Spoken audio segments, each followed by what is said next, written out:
Hello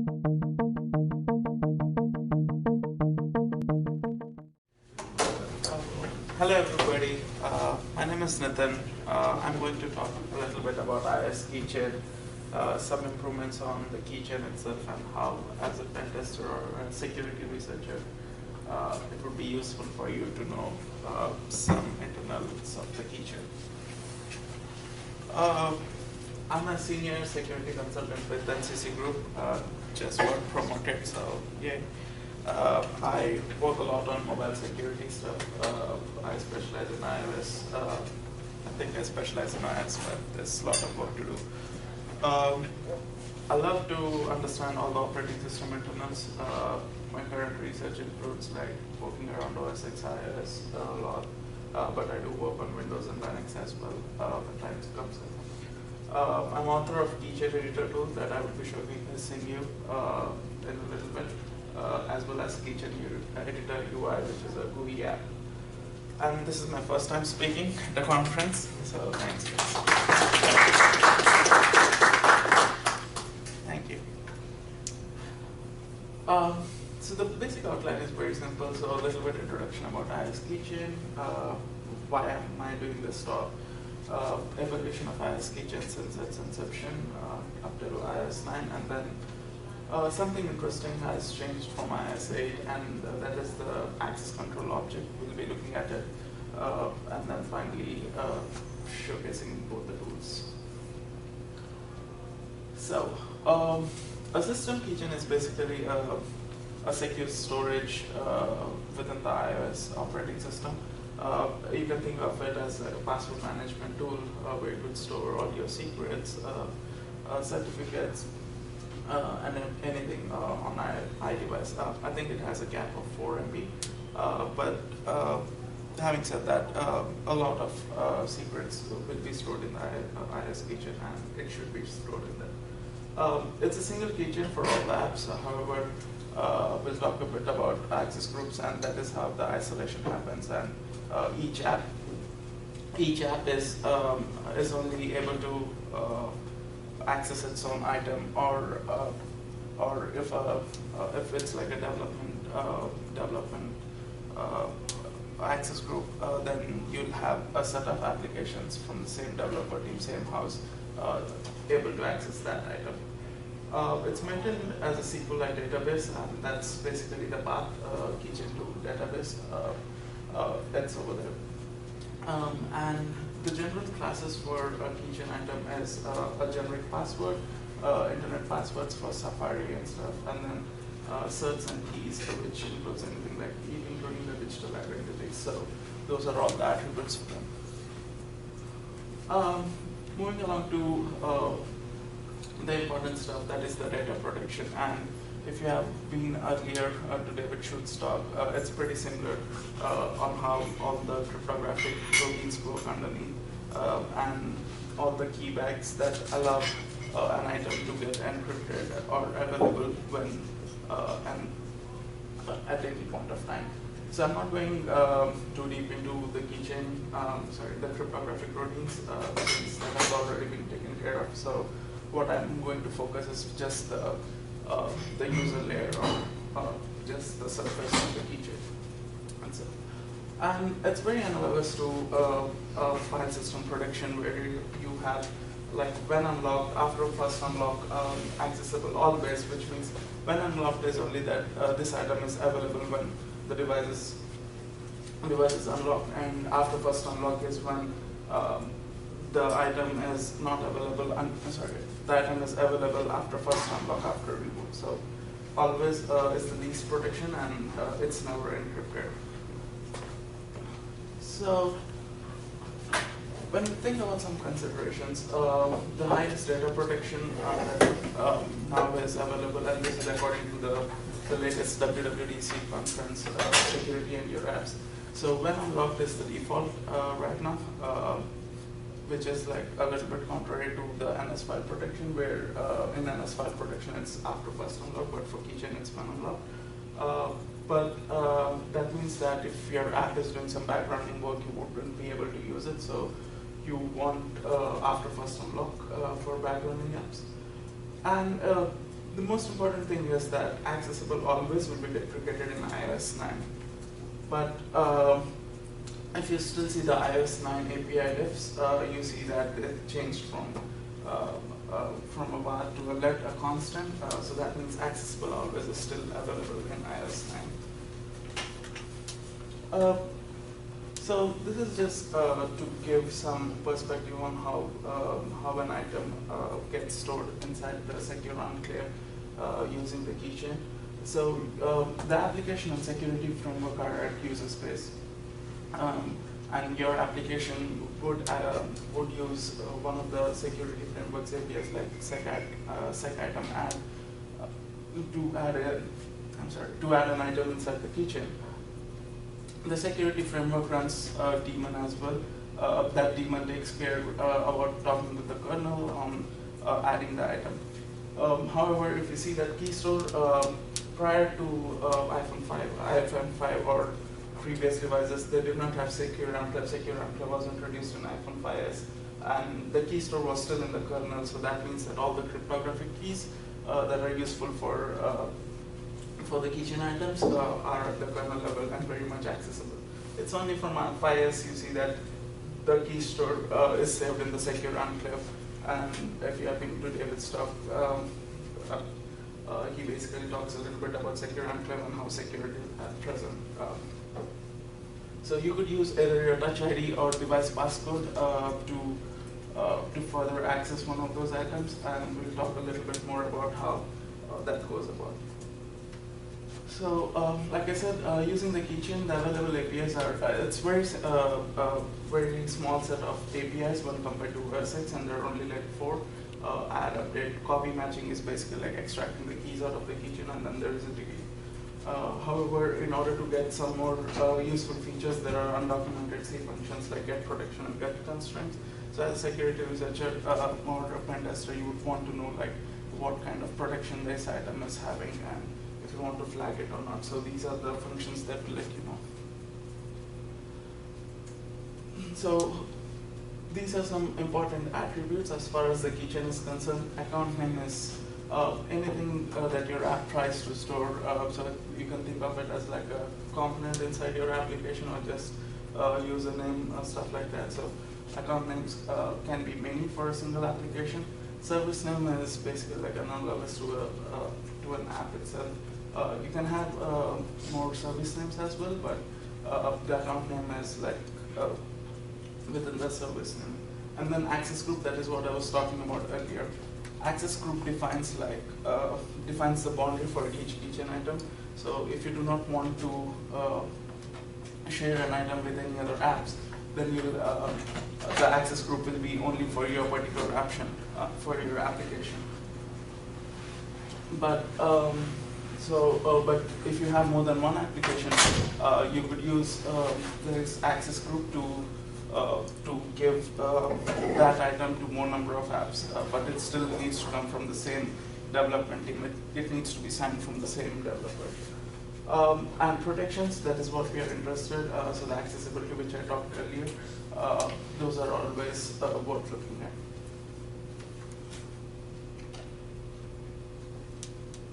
So, research goals, and that is why I'm here today. One of the main motivations behind this is that we all recommend as a security consultants that Keychain is the recommended storage area and stuff. But it needs to be noted that not all developers use the Keychain securely. So most of the times you see that all these items are like use the least amount of protection, like accessible always. And this happens because, and when we talk to developers, we understand that as the app grows big, they do not understand which application needs to be used with the full protection, like when unlocked, or which application needs, which item needs to be used while backgrounding. So if the app does not work for some reason, they just switch to accessible always for all the items, so that the application just works for them. And it's still to this day that we see more and more applications use accessible always. So it is a good area for a security pen tester to look at it and confirm that if an application is using an item in the keychain, it should be secured properly. However, there was previous work, but since iOS 8, a lot of tools have been started to break. And this is because a lot of restructuring was done within the file system, within the operating system as itself from iOS 8. And iOS 8 brought a lot of changes. iOS 9 even brought more changes. So all those previous tools are no longer supported right now. And Keychain is sensitive, so we would want to hack it in case. So the previous work, you guys have already heard about like Keychain dumper or Keychain viewer, which was fairly working well till iOS 6 and iOS 7ish, but after that it wouldn't work. And the way for a Keychain, where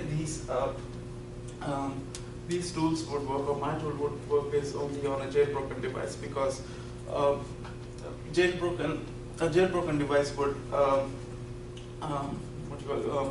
disable all the integrity checks, so like code signing or entitlements check.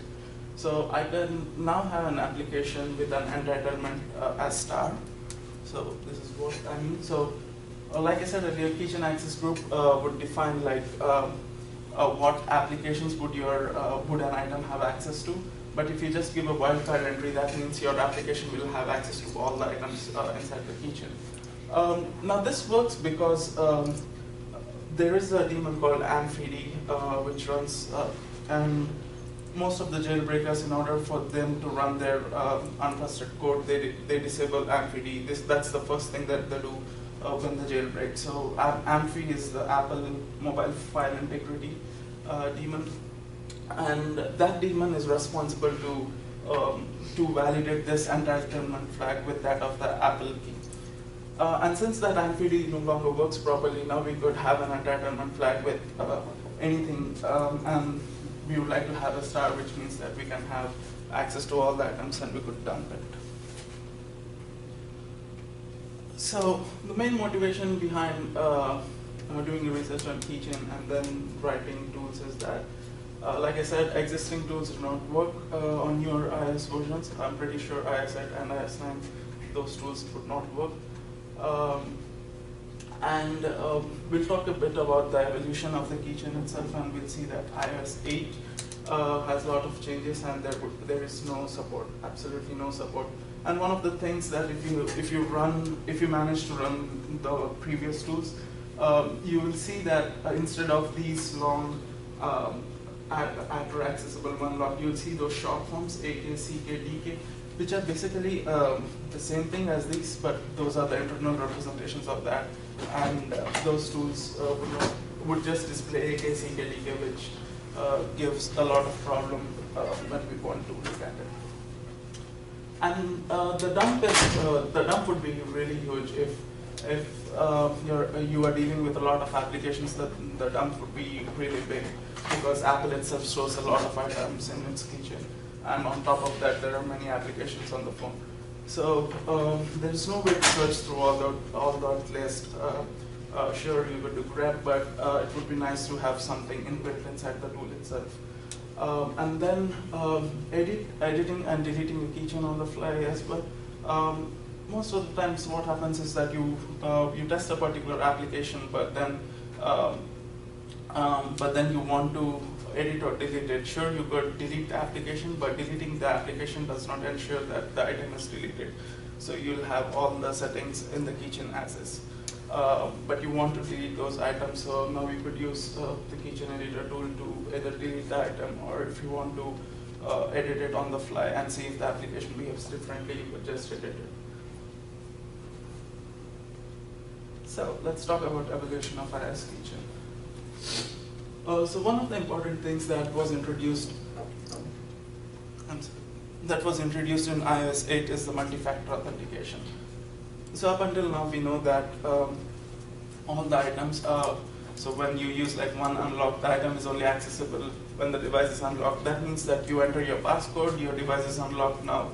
all the keys related to those particular items are available right now. So that's why you get those items decrypted. However, so they introduced multi-factor authentication. That means that you need to have another layer of guarantee that you need to tell the system that, hey, this item can be decrypted, and that is by either giving a device password or a touch ID. So if you see that now, if you open your banking applications and everything, it asks for another authentication to either give your touch ID. If that fails, you fall back to device password. So that is basically a multi-factor authentication. And it's used by both the Keychain APIs and the local authentication API. And I'm not going to talk about local authentication API in this talk because it is only lightly related, but it's still a good topic to explore. But that is not what I'm doing today. So in iOS 8, apart from those accessibility constants, a very welcome change is the addition of when passcode set. And what this basically means is that an item can only be stored in the keychain if a user has set a passcode on the device. So we have still users who do not use device passcode. They do not set device passcode. So if you have like super sensitive application like a banking application, and if the bank really wants to make sure that their application or their customers' data is secure, they could use like one passcode set. That means that it forces the end user to actually use a device passcode. If the application, if the device passcode is removed after the application is installed and it's in the keychain, then that item gets invalidated by default.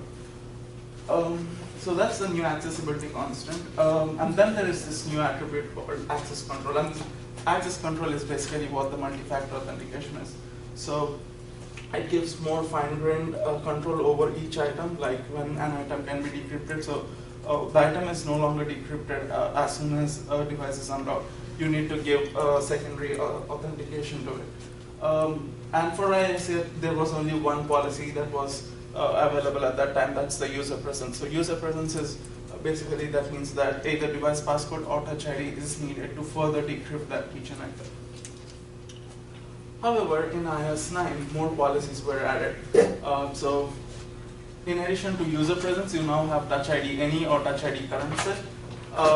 What touch ID any or current set mean is that, so on an iOS device currently, you can have more than one set of fingerprints enrolled. So I think the max limit is 5 right now.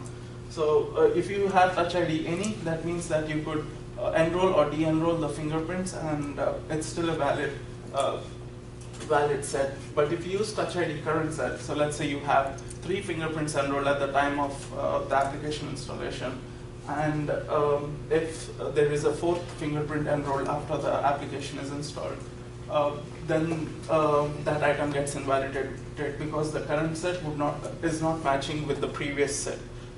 So the way it does is that it takes a hash of all the fingerprints, all the 3 fingerprints, and it checks for each time whenever that item is being accessed, and if that hash does not match, like if a finger is de-enrolled or enrolled, then that item gets invalidated. So that is useful. And lastly, the device passcode.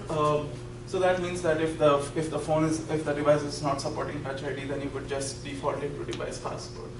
Or and are just the logical operators.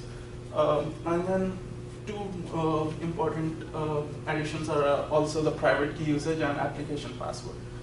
Now, private key usage means that a particular item that is being stored inside the keychain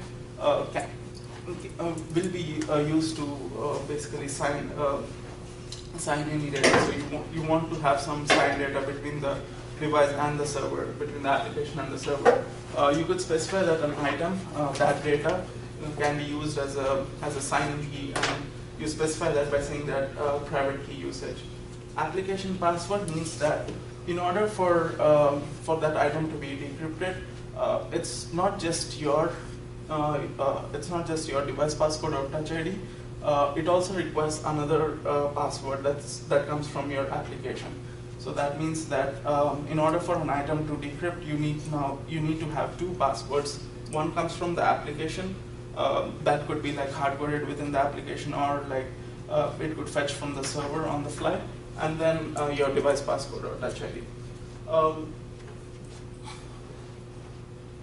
So yeah, so that's basically all the changes that we have, so let's see what basically all those access controls is and why is it useful. So as a pen tester, you know that there is an item over there, and if you figure out that it's being used as an application password, then you want to go further investigate how that secondary password is coming. If it comes from, if it's hardcoded into the application binary itself, so that's bad. That's a finding for us. A good way to do is to fetch it on the fly from the server, keep it in memory, and then discard it as soon as it's used. So for things like that, you really want to know like how the developer actually set the permissions to that particular item. And in order to able to do that, we need to understand what is an access control object. Currently there is no API to see like what. So there is an API to get the protections out, like if what kind of protection it's being used, but there is no API to know what kind of access control that item has over it. So for that, we have to do a little bit of reversing, and then understand like how this this access control object is being built.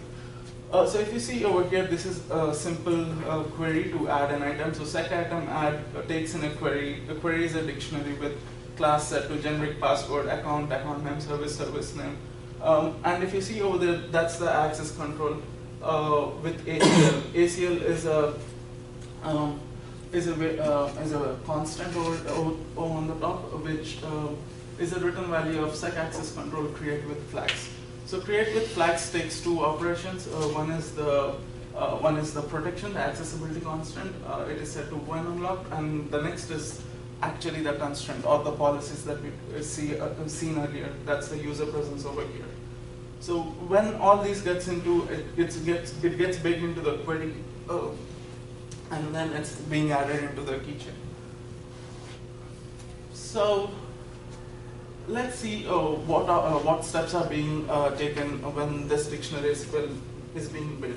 So the first thing we need to know is what actually that constant ACL is. So the written value of this create with flags API call is an optional SecAccessControl. So it's something new in Swift, the optionals. And I really like Swift for this only reason that it gives you optional, where it means that a variable can have a value, or if for some reason that value fails, then the variable is by default set to nil.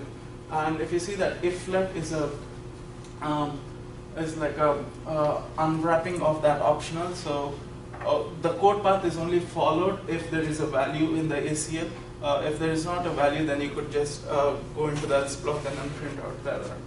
But anyway, so the SecAccessControl is an optional value, and what basically SecAccessControl is internally, it's a structure. It's a C structure with two values. One is the runtime base, and the other one is the dictionary. So runtime base is something that we really do not care about, but the thing that we really care about is the dictionary, because that is where all the constraints are being set. So the first call, when that API is called at the user level, internally the first call is being made to the SecAccessControl create, where it creates that dictionary, it creates memory for the dictionary. And the second call is immediately made to the set protection. The set protection is just at the one, is the accessible when unlocked. So now when you access the structure, the dictionary inside it, you'll see that the protection over here is set to AK, which is when unlocked. And then the next step is that to create a sub-dictionary within that the bigger dictionary. And this sub-dictionary is actually the ACL value. You can see over here from the LLDB, if you dump that particular memory address for that dictionary, you see that ACL is a secondary dictionary inside the main dictionary. And for that ACL, a call is made again to mutable constraints, get mutable constraints. So these constraints are whatever the flags that we given at the user level, whether it's a user presence or not. So now we have a dictionary inside a dictionary that is ACL, and we'll see how that ACL gets built up. So like I said, flags determine the overall structure of that ACL dictionary. And if no policy is specified, that is like if you just pass a nil instead of the user presence at the top, then the default ACL is set. So the default ACL means that there is no access control on that particular item. So you'll see when you access the dictionary, you'll see that the ACL dictionary will have a DACL, which is the default access control is set to Boolean value true 1. That means that no access control policies are set on it. However, if a user presence policy is specified, then we get 3 built-in operations set for this item. And the new items are the OD, ODEL, and OE. What OD is, so we'll take a step back and actually understand what these operations are basically. An operation is basically like what kind of an action can be performed on that particular item. So that means that you see OD is op decrypt, so that means that an item can be decrypted. ODEL means an item can be deleted, so that is the operation that can be performed on that item. And OE means that an item can be encrypted as well. And then for private key usage, you'll see opsign. And opsync is for opsync is used for iCloud sharing, iCloud Keychain, which is not used at present yet. So now if you see over here in the dictionary, we'll see that there is OD, ODEL, OE. ODEL and OE are by default set to true because like every item is encrypted by default, right? So whenever the device gets unlocked, by default it just encrypts it. So that is set to true, and any item should be able to be deleted. So again, the operation on that item is like ODEL is set to true. But the important thing over here is that when an item gets decrypted, so it needs to be only decrypted based on a set of constraints that were specified. And the constraint over here is that the CPU is basically the user presence constraint, which is set to device owner authentication. So that means that you can either specify a device passcode, or you could specify a touch ID. You'll be prompted with any of one of those. Instead of user presence, if you have like touch ID current or touch ID any, you'll have a different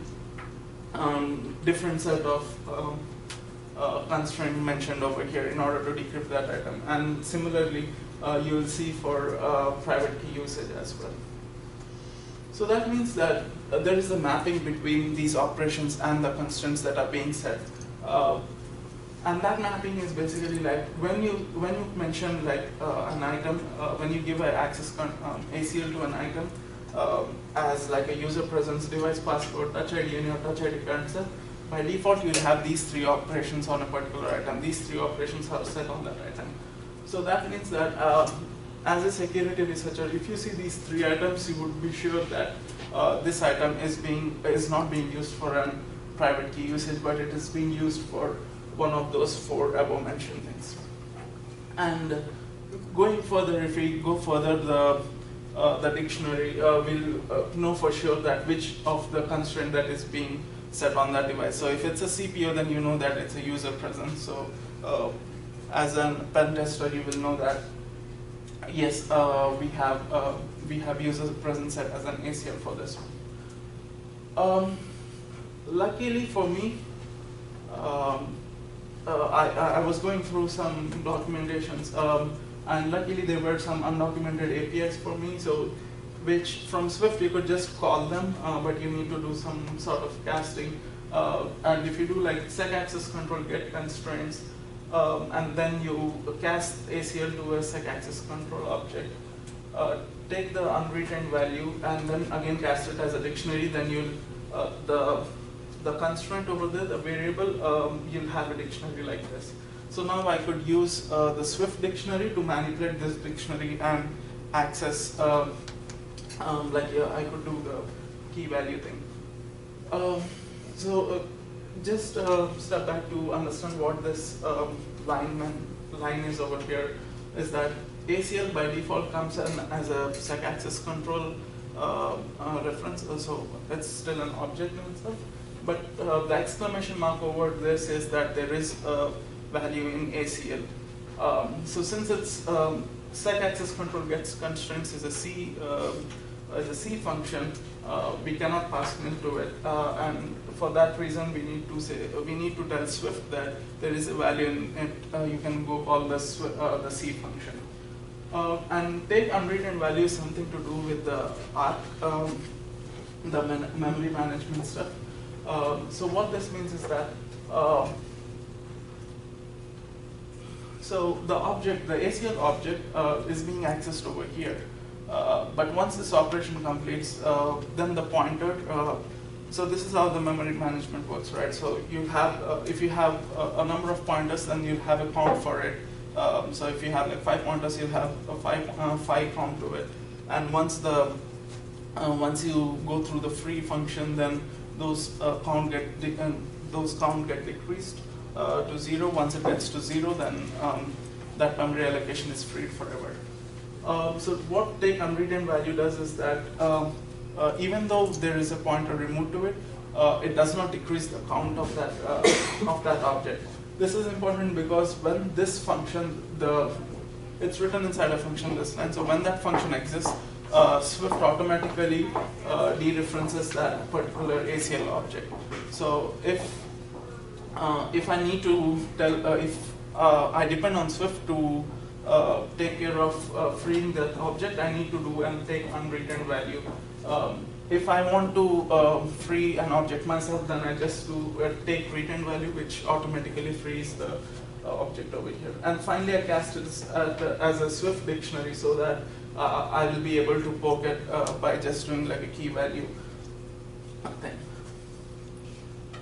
So that's basically about SecAccessControl object. Now we know that we have a dictionary, and based on that dictionary, we can map out what constraints that the item was originally saved as. And Keychain editor, I'm technically not introducing it yet because this has already been released, and it's on my GitHub page. I'll also have a blog post on it. But the main features are that this tool provides you to dump the data, edit, delete a keychain item.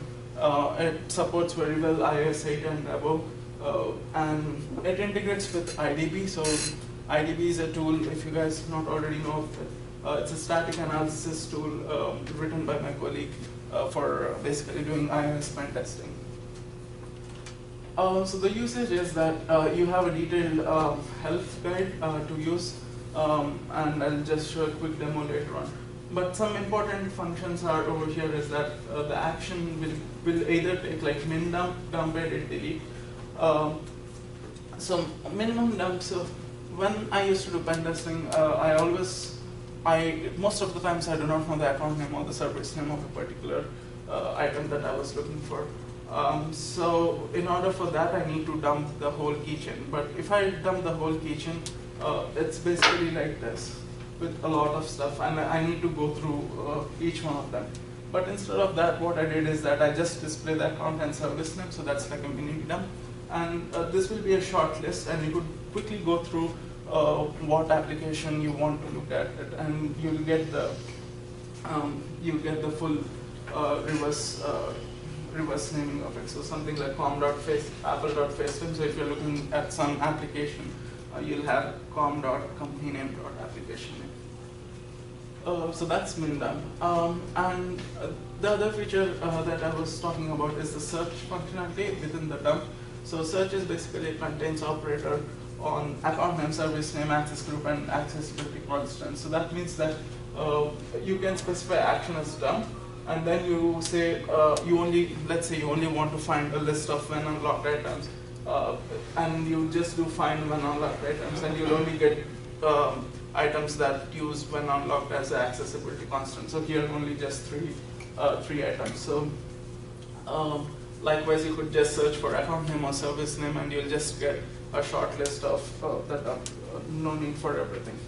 And I got a pull request saying that I need to support timestamp as well. I'm planning to do that soon. Also, this Keychain editor is like 6-7 months old, or I wrote this one. iOS 8 was there, so iOS 9 was still releasing at that point of time. So at that time, only user presence was the only policy or constraint that was available. So I just used a pure Boolean value whether that item has access control or not by just saying no or yes. And edit is, again, like I said earlier, if you want to edit a particular Keychain item, then you use the edit action. However, there is a small thing to note that since it's a database, an item needs to be identified uniquely. And the way that an item is being identified is using a 3-tuple of account name, service name, and access group. So these using these 3 pieces of information, you guarantee that an item is unique. However, access group is not required all the times. It is only required when, let's say, you're dealing with MDM stuff, and since MDMs are complicated. So what that means is that when you're dealing with MDM, you will have a duplicated data of service and account name and service name. So one instance that I had to face was, so the RSA, iOS by default gives you an RSA library, but there was this MDM solution where it would also install its own RSA library. It's the same piece of RSA library, but MDM uses that RSA library compiled statically, so it gets installed, and that RSA library stores the same keychain item again onto the keychain. But since the MDM's access group is different from that of the iOS operating system, you need to have like a 3-tuple to get a differentiated version of like which item you're actually poking at. If you know for sure that you're not dealing with MDM stuff, then you're just guaranteed with the account name and service name that your item will be unique. And right now, I only accept base 64 encoded data because I don't want to lose any form of information when entering, because there are a lot of ways the data could be entered that might break the tool or just break the encoding format when it's inserted into the tool. And then finally, the delete, the same uniqueness to identify item uniquely, the same thing applies over here. It's just that the argument you're passing is one less over here. You don't pass any data argument, you just pass account name and service name to delete the item. And this is the IDV tool that I'm showing you guys. So this gives like a sweet, neat GUI interface. And the keychain is integrated with the IDB as well. So IDB could be run on your computer, and if you just hit dump keychain, it will call my tool. It dumps the keychain, and then you have like delete or edit buttons as well at the bottom. And today I would like to also introduce Keychain Editor UI. It's just the same tool, but I just wanted to learn Swift, and I wanted to write a GUI app for it. I just wrote a small UI application. I also used one of my close friends to help write that UI stuff that I really don't care about. But he was trying to mock me. He had a pink tab at the top, but so it's again a similar set of things that it does. You could search for account name, service name, and then dump. Or if you don't give any of it, then a full list of things would get just dumped. So something like the UI is not pretty. I'm getting there, working on it still. So this is, since this is still in, I think these screenshots are from the iOS simulator. So all the items are. So there are only 3 items for this purpose. And when you click on one of the account name, service name item, then you'll get a full list of items. And so you'll see that protection. The only problem right now, and then there is a delete button at the top, and then you'll have an edit button at the bottom. But anyways, the only problem for me right now is that I couldn't integrate the access control into the release version is because there is a slight problem with how Swift. So I like Swift. Swift works really fast. It's easy to write, but it's not complete yet, and it brings a lot of problems when you deal with the bridging headers. So if you since I'm dealing with like undocumented C functions, it's giving me few errors here and there, and it's not really stable right now. So I want to understand how Swift works, how the Swift's memory management works. Like I was telling earlier, the take unreaded value was one thing that helped me stop that double free. I need to identify similar cases elsewhere in the code, and then I'll just have the access control as a new row over here, which will tell like which constraint that item has on it. So yeah, those are the two tools. Obviously, the future work is that obviously a lot of work remains on both these tools, and I'll try to keep updated with new versions of iOS, and hopefully it will be helpful for everyone and less bugs, of course. Internet passwords and certificates are not supported yet. I haven't had a case where I had to dump these items yet, but if there are enough pull requests, then I would think of dumping internet passwords and certificates as well. Again, iOS 8 onwards, there is iCloud Keychain, so the web sharing where the keychain items get synchronized across all your devices. That is something that I have to work on my tool. And in general, I would want to go deep in the iOS Keychain stack itself. So, like earlier, I showed you the architecture of how the keychain works, and something to work is towards secure enclave, how the whole code path goes into secure enclave, how the keychain items are stored. So one thing, so if you were in David Schultz's talk, so David was telling that it's not totally clear like whether an actual item gets encrypted or the metadata for that item gets encrypted.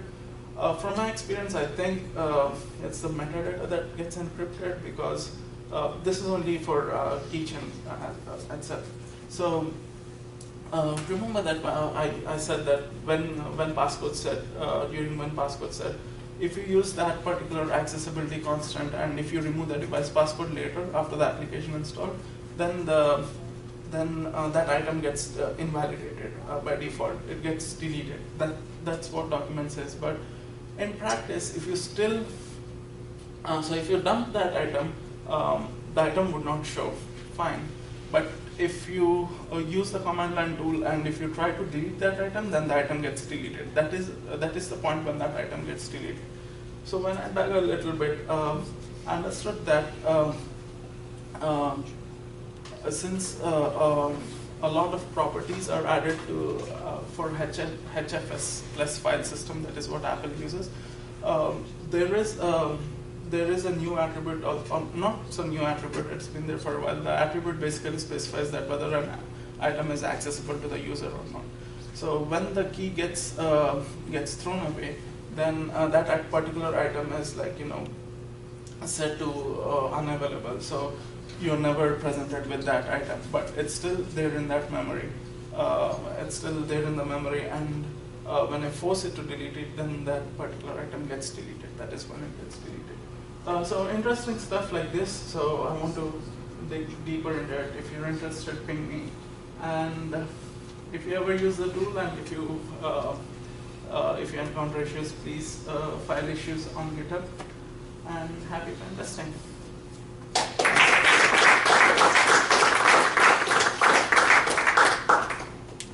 I'll take any questions.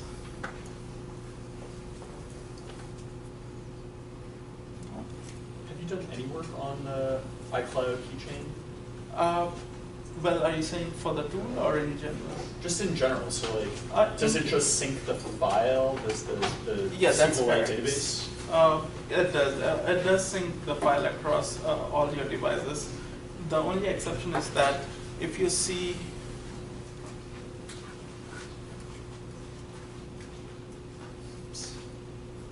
The only exception is when that if the accessibility constant is set to this device only, then it would not sync across devices or it would not get backed up. So each accessibility constant will have its own set of keys, cryptographic keys for it.